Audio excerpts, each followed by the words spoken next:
It's a new year. The stench of corruption still lingers in Africa's corridors of power. While some African leaders are being celebrated, others are bagging awards for their deeds. This is Africa. The air is thick with tension, New Year anticipation, and the unmistakable scent of change. What is happening in this landlocked nation? What is happening in Burkina Faso that has the world watching? Welcome here again, and stay close as we reveal to you another light in the mid of darkness. Watch till the end, because the Sahel blueprint we revealed will soon shock the world.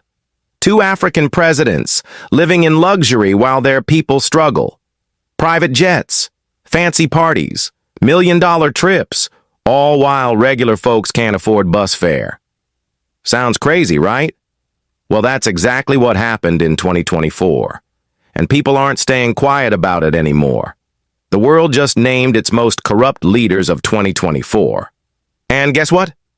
2 African presidents made the top 3.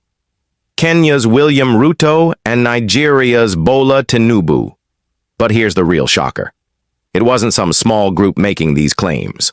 Over 40,000 people. Yes, ground of bad leadership.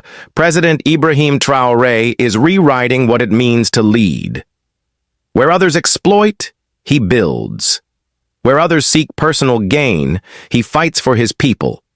Where others are flying high in private jets, he is walking through pineapple fields, getting their hands dirty and changing lives. Wait. Take a moment to check where your president is. Oh, probably still on vacation abroad while this year projects have already started in Burkina Faso. Ibrahim Traoré just unveiled groundbreaking projects, one of which will connect the Burkinabés to their root, history, and a very foundation of African politics. See, this is a country long waited to see. A country where education, healthcare, and agriculture are not just priorities, but the cornerstones of national progress. This is the vision Ibrahim Traoré has for Burkina Faso, and he's wasting no time turning it into reality. At the heart of this transformation is the announcement of Thomas Sankara University, a revolutionary institution dedicated to rare African studies. This isn't just a university, it's a soul cultural awakening. It's about reclaiming Africa's stolen history, empowering its youth, and laying the groundwork for a future free from neo-colonial influence. With plans for 40 state-of-the-art amphitheaters, residences, sports facilities, a true Marshall Plan for education are set to be completed by the end of 2025. This morning's Pause de la Première Pierre naturally symbolizes the launch of a vast educational infrastructure construction project. In particular, the amphitheaters in the various higher education and research institutions. And this is naturally a consequence of the adoption by the concealed des minimis of the Presidential Initiative for Quality Education for All, which is naturally a vision of His Excellency President de Faso. Through this regional higher education initiative, you're looking for other ways to create infrastructures that will truly respond to a recurring and present need. As I said, there's a lack of capacity, and for us it's a sort of Marshall Plan for universities. Since the 2000s, these questions were raised by all stakeholders. Higher education and research, particularly the issue of inadequate teaching infrastructures and constructing 40 amphitheaters in 5 years, is a strong commitment of the current de Faso in support of youth and higher education in Burkina Faso. Projects are already underway. In many universities, such as the Nazibuni University in Bovos, the Yembala Abdel and Torini universities in Fada, to name but a few. In addition to these amphitheaters, there are also plans to build university residences and canteens. Sports facilities, all things that can truly enable learners and all the university and research communities to work in ideal conditions. But Traoré's vision doesn't stop there. He's tackling healthcare with the same intensity. Fully equipped hospitals, capable of providing advanced treatments like cancer diagnostics and emergency surgeries, are being planned for every corner of Burkina Faso. These are not token facilities, but game changers that promise dignity and life-saving care for all. In a country where access to healthcare has long been a challenge, this initiative represents hope and progress on an unprecedented scale. And then, There's the pineapple mission. At first glance, it might seem small, even insignificant, but when President Traoré stepped into a pineapple field instead of a grand conference hall, imagine a field under the hot African sun. He isn't sitting in an air-conditioned office. He's out there in the fields talking to real farmers.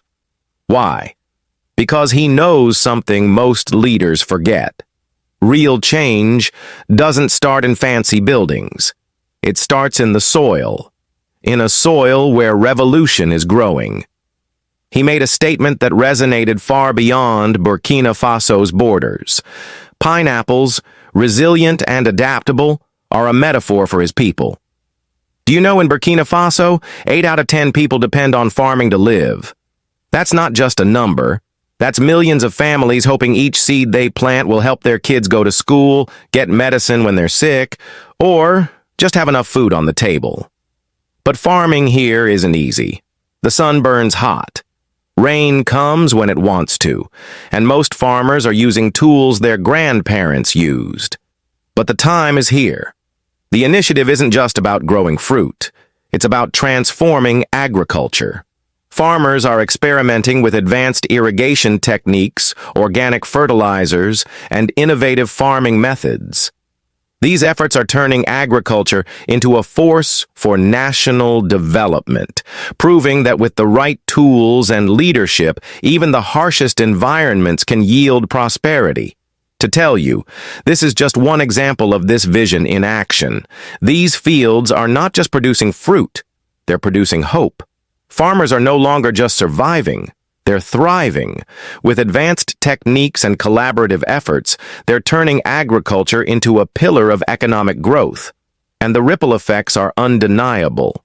Communities are seeing the benefits, from increased incomes to better access to education and healthcare. This is what progress looks like when it's driven by empowerment rather than exploitation. But hold on to your seats, because this story gets even bigger. This selfless leader, Ibrahim Traoré, does not only want his country to be free, but the continent of Africa. While some African leaders are making headlines for corruption, he understands what many have forgotten. Africa cannot rise on the back of foreign aid or exploitative investments. He is rejecting dependency and embracing self-reliance. While global powers like the UAE pour billions into Africa, often with strings attached, Traoré is building from within. His leadership is a direct challenge to the status quo, and it's making waves. The world isn't used to leaders like Traoré. His defiance of traditional power structures has made him a target. But for the people of Burkina Faso, he's a hero. And his fight isn't just for his country, it's for all of Africa. The formation of the Alliance of Sahel States, AES, alongside Mali and Niger, is a testament to this vision. The AES isn't just a regional pact, it's a rallying cry for African sovereignty and unity. Its emblem, a baobab tree. Picture a massive baobab tree. You know, those ancient giants that have watched over Africa for thousands of years. That's the symbol these countries chose for their alliance. Why? Because like the baobab, they're planning to stand strong, grow deep roots, and shelter their people. But this path is not without challenges. The AES is seen as a direct threat to global powers that have long profited from Africa's resources and disunity. The West, China, and even the UAE are all vying for influence. Traoré's defiance makes him a target. Yet, his vision remains clear. Build strong institutions, empower the people, and secure the future of the continent. President Ibrahim Traoré in his speech said, "The AES belongs to all Africans who want to be truly free. Not just free on paper, not just free in name, but really truly free." While we are awaiting declaration from other Africa countries to join Sahel, countries like Ghana, Chad, Senegal, among others. Do you think Sahel will be the version of BRICS in Africa? Comment your thought. Like and subscribe.